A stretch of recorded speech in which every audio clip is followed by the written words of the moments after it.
법무부가 국회 청와대 선거 개입 사건 공소장 전문 제출 요구를 거부한 것과 관련 민주사회를 위한 변호사 모임이 법무부가 정치적 논쟁의 소재가 될 원인을 제공했다고 비판했다. 민변은 12일 공소장 국회 제출 관련 논란에 대한 입장과 제안이라는 논평을 냈다. 민변은 개혁이란 잘못된 제도와 관행을 바로잡는 것이므로 개혁을 하고자 한다면 그 필요성을 합리적으로 제시하고 사회적 설득을 통한 동의를 얻어나가야 한다고 전제했다. 이어 법무부는 사전 논의가 사회적으로 충분히 형성되지 않은 상황에서 특정 사건에 대한 공소장 제출 요구에 대해 공소여지를 제출하는 방식으로 대응하고 논란이 일자 사회 제도 개선 차원의 결단임을 밝혔다며 특정 사안에 대한 정치적 대응으로 읽힐 수밖에 없는 상황이 됐다고 지적했다. 특히 민변은 법무부는 공소장 제출을 하지 않는 의사결정을 함에 있어 해당 공소 제기가 된 사건이 가지는 무거움을 제대로 헤아렸는지 의문이라며 해당 사건은 지방자치단체장 선거에 청와대와 정부기관이 관여했다는 의혹이 제기되고 검찰이 수사를 거쳐 기소한 사안이라고 강조했다.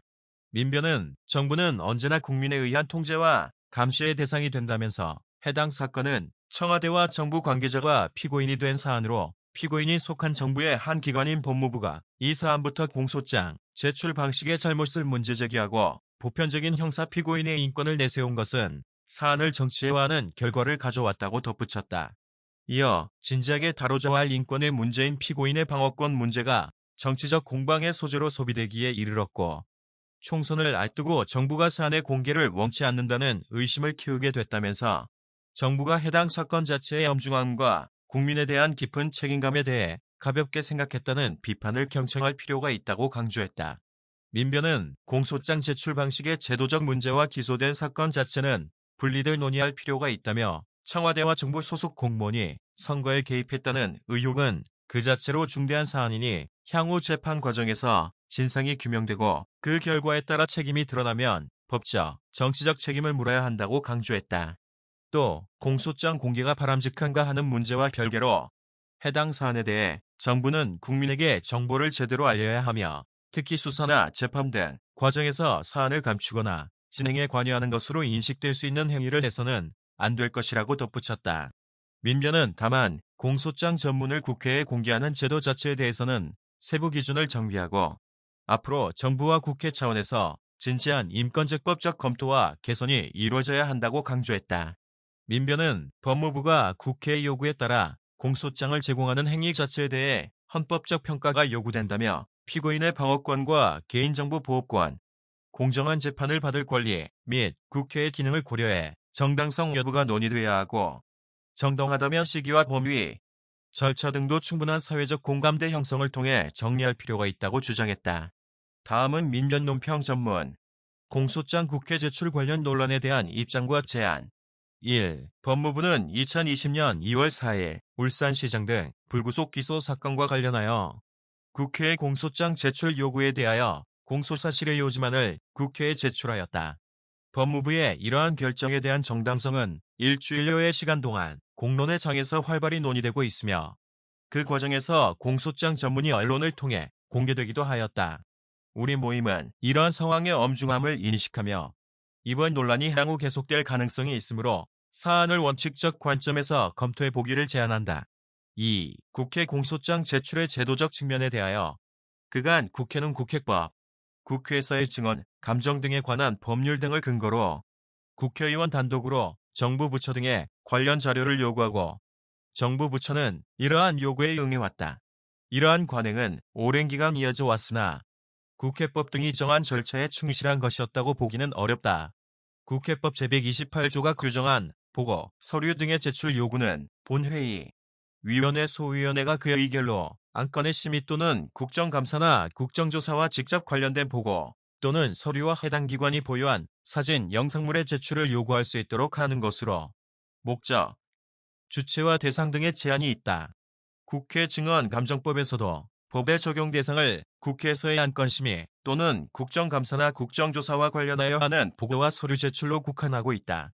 현재 이러한 목적과 절차가 제대로 작동하고 있다고 보기는 어려우며 그와 달리 국회의원이 단독으로 국정감사, 국정조사, 안건의 심의 등과 직접 관련되지 않은 사항에 대해 정부 부처의 자료 제공을 요구하는 경우 이를 거부하였다고 하여 곧바로 위 국회법이나 국회 증언 감정법을 위반하였다고 단언하기는 어렵다.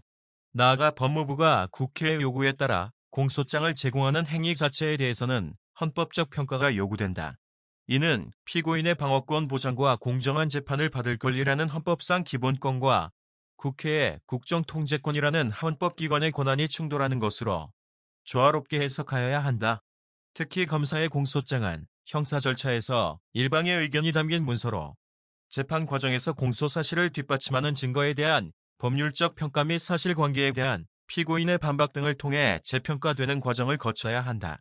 공소장 일본주의의 범위를 넘어서 증거 능력이 확보되지 않은 증거에 따른 기소 내용이 제한 없이 기정사실화될 경우 피고인의 방어권은 크게 침해될 수 있으며 과거 많은 시국 공안 사건에서 이와 같은 인권 침해의 전례가 있었다는 점도 고려되어야 한다.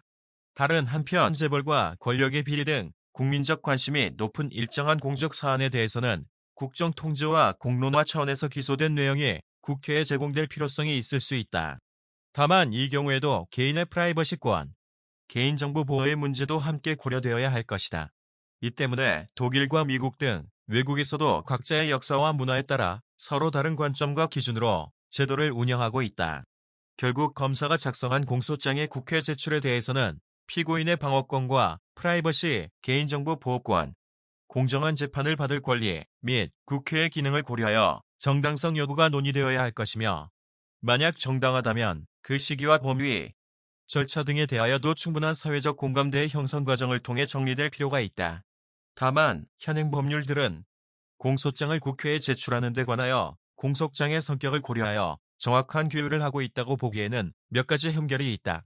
예컨대 형사소송법 제47조는 소송에 관한 서류는 공판의 개정 전에는 공익상 필요 기타 상당한 이유가 없으면 공개하지 못한다고 규정하는데 이는 현행 국회 증언감정법과는 그 취지상 상충하는 면이 있다.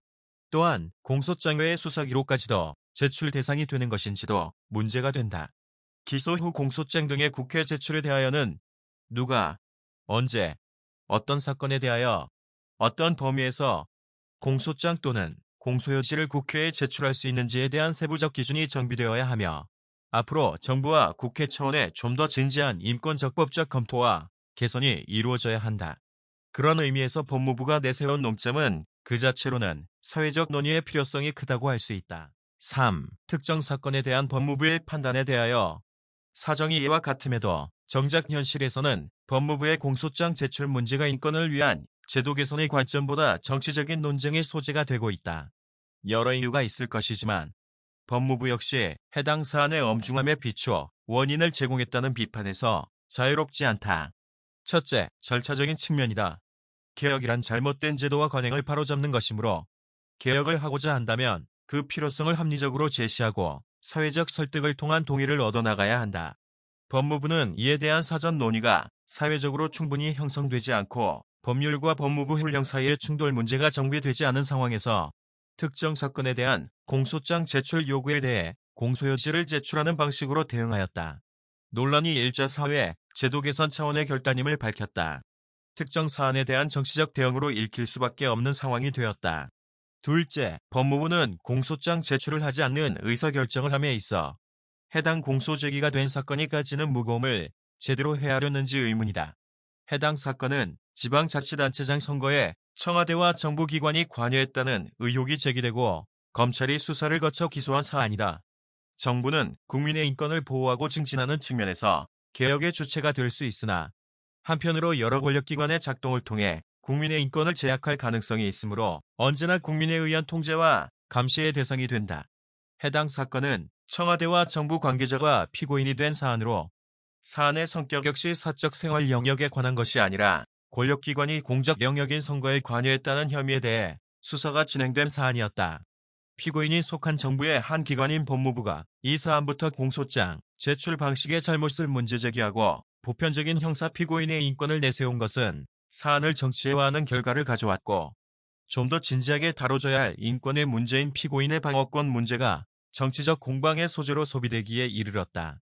총선을 앞두고 정부가 사안의 공개를 원치 않는다는 의심을 키우게 되었고 결과적으로 특정 언론을 통해 공소장 전문이 공개되는 상황까지 발생했다. 정부가 해당 사건 자체의 엄중함과 국민에 대한 깊은 책임감에 대해 가볍게 생각했다는 비판에 대하여 정부는 경청할 필요가 있다. 4. 공소장 제출의 제도적 개선 문제와 기소된 사안 각각에 대한 사회적 논의의 필요성. 피고인의 공소장이 과연 어떤 범위에서 공개되어야 하는가는 앞으로 지속적 논의를 거쳐 법령과 제도 개선을 이루어야 할 사안이다. 만약 현행법령의 취지가 국회가 요구할 경우 사건의 성격을 불문하고 즉시 그리고 일률적으로 요구받은 공소장 자체를 제출해야 하는 것으로 해석된다면 이러한 해석은 피고인의 방어권과 공정한 재판을 받을 권리라는 헌법적 관점에서 개선이 필요할 것이라고 판단한다. 어제자 법무부 기자간담회에서 추미애 장관은 법무부가 공소장 공개의 기준을 재정비할 것이라고 밝혔다. 공개의 필요성이 인정되는 중요 사건의 경우 공개재판 개시 이후 형사사건공개심의위원회 등 중립성을 담보할 수 있는 위원회의 의결을 거쳐 공소장 전문을 공개할 것이며 국회에도 공개재판 개시 이후 공소장 전문을 제출하겠다고 하였다. 피고인의 방어권과 공정한 재판을 받을 권리, 국회의 대정부 견제의 권한과 알 권리의 조화 속에서 사회적 논의를 거쳐 그 기준이 확립될 수 있도록 우리 모임도 적극적으로 의견을 제시할 것이다. 한편 공소장 제출 방식의 제도적 문제와 기소된 사건 자체는 분리되어 논의될 필요가 있다. 청와대와 정부 소속 공무원이 선거에 개입하였다는 의혹은 그 자체로 중대한 사안이다. 기소된 시점에서 기소 내용만을 가지고 단정적으로 판단하는 것은 마땅히 자제되어야 할 것이지만 향후 재판 과정에서 진상이 규명되고 그 결과에 따라 책임이 드러나면 책임 있는 사람에게는 법적, 정치적 책임을 물어야 한다. 또한 해당 사건 공소장 자체의 공개가 바람직한가 하는 문제와 별개로 해당 사안에 대하여 정부는 국민에게 정보를 제대로 알려야 하며 특히 수사나 재판 등 과정에서 사안을 감추거나 진행에 관여하는 것으로 인식될 수 있는 행위를 해서는 아니 된다. 어떠한 사안이든 보편타당한 원칙을 세워가는 것이 먼저여야 하며 무엇보다 주권자의 입장에서 따져야 할 것이다. 그러한 점에서 우리는 이번 사안에 대해 헌법 정신의 관점에서 좀 더 진지한 사회적 논의가 이루어지기를 제안한다.